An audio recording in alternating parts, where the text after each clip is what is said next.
amarilla, venga ya. Por eso quise ser maja. Critics of TLC argue that the network is playing a dangerous game by pushing the lawsuit so aggressively, as it risks not only alienating fans but also damaging its own brand reputation as the home of emotionally resonant, if controversial, human stories, since viewers may begin to see the network less as a storyteller and more as a corporate enforcer willing to destroy the lives it helped elevate, and that reputational damage could be long-lasting, particularly in an era when streaming platforms and independent creators offer alternative spaces for talent to tell their stories directly to audiences without the same gatekeeping or contractual entanglements, though defenders of the network counter that allowing stars to break contracts without consequence would set a precedent that undermines the stability of the industry and could make production unmanageable, given that reality shows often involve hundreds of hours of filming, millions in production costs, and intricate coordination of crews, sponsors, and schedules, all of which rely on participants adhering to agreed-upon commitments. For the sisters themselves, however, the legal jargon and corporate calculations translate into a far more personal nightmare. Amy reportedly breaks down frequently over fears of losing her home and being unable to provide for her children, while Tammy struggles with both the physical toll of stress on her already fragile health and the psychological strain of watching years of progress and newfound independence hang in the balance, and though they remain largely silent publicly, sources suggest that behind closed doors, conversations oscillate between desperation, anger, and cautious hope, as family members urge them to fight for their dignity while advisors caution them about the risks of escalating against a powerful network with deep legal resources. Speculation about possible outcomes only intensifies the drama. In one scenario, TLC secures a decisive legal win, forcing the sisters to pay heavy damages, relinquish social media control, and accept permanent separation from the network, effectively ending their television careers and reducing their legacy to a cautionary tale, while in another scenario, the sisters countersue with evidence of coercion, manipulation, or unsafe production practices, turning the tables and exposing TLC to public outrage, regulatory scrutiny, and potential industry-wide reforms, an outcome that, though unlikely given the asymmetry of resources, could nevertheless redefine the ethics of reality TV production if even partially substantiated, and in a third, perhaps more pragmatic scenario, both sides quietly negotiate a settlement, allowing TLC to protect its image while the sisters salvage some financial stability, though such a deal would almost certainly involve gag orders, restrictions on future media appearances, and an ambiguous ending for fans who crave narrative closure. Beyond the immediate legal chess match, cultural critics point out that the lawsuit epitomizes the contradictions of reality television itself. The same medium that promises authenticity often manufactures drama. The same contracts that elevate ordinary people to fame also bind them into rigid systems of control, and the same audiences who claim to care about stars' well-being often demand the very content that jeopardizes it, a paradox that Tammy and Amy's saga makes impossible to ignore, particularly as fans wrestle with their own complicity in a cycle that rewards vulnerability with attention but punishes missteps with ridicule and abandonment. For all the speculation, one fact is indisputable. The lawsuit has already taken a severe emotional toll on the sisters, with insomnia, panic attacks, and family tensions reportedly escalating as court dates loom, and regardless of whether they emerge victorious, defeated, or somewhere in between, their lives will likely never return to the relative normalcy they once knew before cameras entered their Kentucky home, a reminder that the price of reality television is often measured not only in contracts and ratings but also in human suffering, resilience, and the irretrievable loss of privacy. The broader industry, too, cannot escape the shadow of this case, as executives, producers, and aspiring stars alike are forced to confront uncomfortable questions about what is acceptable in the pursuit of entertainment and profit, questions that may ultimately determine whether the genre evolves into a more accountable, transparent form of storytelling or doubles down on the exploitative practices that have fueled its most dramatic successes, and as the world waits for the next court filing, the next leak, or the next public statement, it becomes increasingly clear that this is not just the story of two sisters from Kentucky but a referendum on reality television itself, its power, its perils, and its uncertain future. For now, the sisters themselves have remained largely silent in public, avoiding direct commentary as the legal storm intensifies, but friends and relatives have spoken anonymously to the press, describing both women as scared, heartbroken, and overwhelmed. Amy, they say, is trying to maintain a sense of normalcy for her children while privately battling anxiety about the family's financial and professional future, and Tammy, though stronger in health than she has been in years, is coping with heightened stress and worry that her progress could be undone by the emotional toll of this lawsuit, and together, the two face the frightening possibility that both their personal lives and professional legacies, which have always been intertwined with the show, are at risk of unraveling. The stakes could not be higher, because the lawsuit touches on careers, finances, family stability, and the trust of millions of viewers who have invested in their story, and the uncertainty has left fans oscillating between hope for a resolution and dread of an irreversible collapse.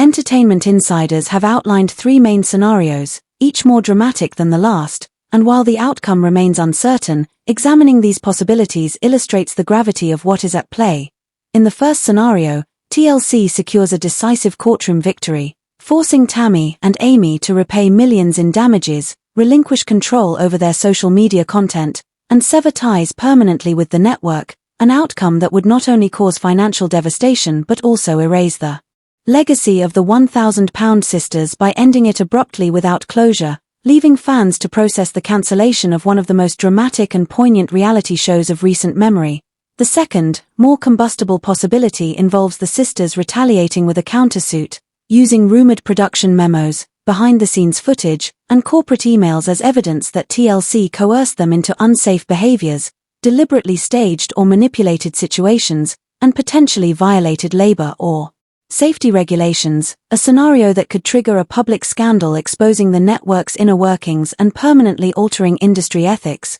And the third, a quieter but still seismic option, involves a highly publicized settlement, in which both sides agree to avoid a trial in exchange for financial concessions and strict non-disclosure terms, an arrangement that might shield TLC from embarrassment while sparing the sisters total financial ruin but potentially silencing them permanently, and forcing their exit from the show, leaving fans unsatisfied and raising fresh questions about transparency in the genre. Regardless of which path materializes, the litigation will leave permanent marks on Tammy and Amy's lives, because even beyond the financial risk, the emotional strain has been immense, with friends describing anxiety, restless nights, and constant fear about the future as daily realities. And in this sense, the court battle is not only a business dispute but also a psychological ordeal for a family whose existence has been lived under the constant gaze of cameras. The case also raises deeper questions about the long-term viability of reality television itself, because networks suing their own stars introduces a chilling dynamic that could erode trust between cast members and producers. If networks are willing to pursue aggressive legal action against the very individuals whose stories make them millions, then future participants may become more guarded, less willing to reveal intimate details, or more cautious about signing contracts without legal counsel, and the ripple effects could fundamentally alter how shows are produced, casting a shadow of litigation risk over every dramatic storyline and every emotional revelation. For viewers, too, the lawsuit strikes at the heart of their investment in reality television, because fans who have spent years following the Slaton sisters now find themselves questioning whether they were watching authentic struggles or manufactured drama, and whether their emotional support contributed to empowerment or exploitation, and as they flood online forums with speculation, theories, and heartfelt messages, they brace for either the abrupt end of a beloved show or a shocking comeback that could expose hidden truths about the network, and in either case, the relationship between viewers and reality television may never be the same again. What makes the situation even more poignant is the broader symbolism of the sisters' journey,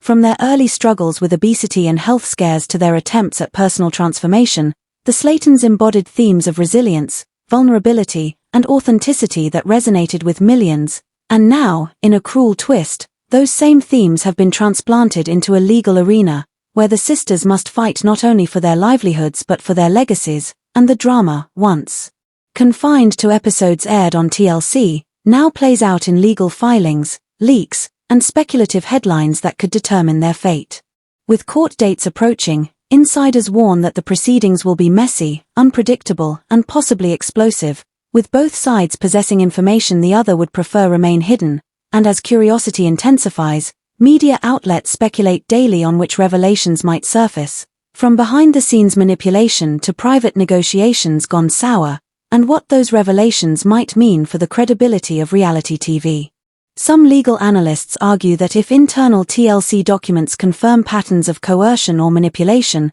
the case could trigger regulatory scrutiny or industry-wide reforms, while others caution that even if the sisters win moral vindication, the financial and emotional costs may be too great to recover from fully. Either way, the world is watching closely, recognizing that the lawsuit is not just a dispute between two stars and a network but a moment of reckoning for an entire genre of entertainment, and as the Slatons prepare for a courtroom battle that could redefine their lives, one thing is undeniable. The outcome will be studied, debated, and remembered for years, not only as the fate of a beloved reality show but as a turning point in how reality television navigates the fragile balance between authenticity, exploitation, fame, and power. The unfolding legal battle between Tammy and Amy Slaton and TLC has quickly escalated into one of the most polarizing and consequential disputes in the history of modern reality television, not only because of the immediate impact on the sisters' careers and personal lives but also because of the broader questions it raises about the ethics, power dynamics, and hidden machinery behind unscripted programming that has become a cultural phenomenon in the United States and abroad. And as analysts, fans, and industry insiders examine every twist in the case, the story becomes less about the details of leaked contracts or individual episodes of £1,000 Sisters and more about how reality television itself functions as a business that thrives on personal exposure, emotional vulnerability, and an uneasy exchange between stars who give their lives to the cameras and corporations that monetize those lives, often at great human cost. And while some defenders of TLC argue that the network has every right to enforce contractual obligations, particularly if confidential material was leaked or filming was disrupted, others insist that the sisters, who have laid bare their health crises, family conflicts, and deeply personal struggles for public consumption, were effectively cornered into a system where saying no was never a real option and where production pressures often blurred the line between voluntary performance and coercion, which raises the question of whether the current lawsuit is not only about alleged breaches of contract but also about a network attempting to remind its entire roster of reality stars who holds the ultimate power, sending a chilling message across the industry that talent who push back may be punished severely, financially, and publicly, even if they have been the very faces that built the franchise's success. In the case of Amy Slaton, close friends describe her as particularly shaken by the lawsuit, not only because of the financial implications, millions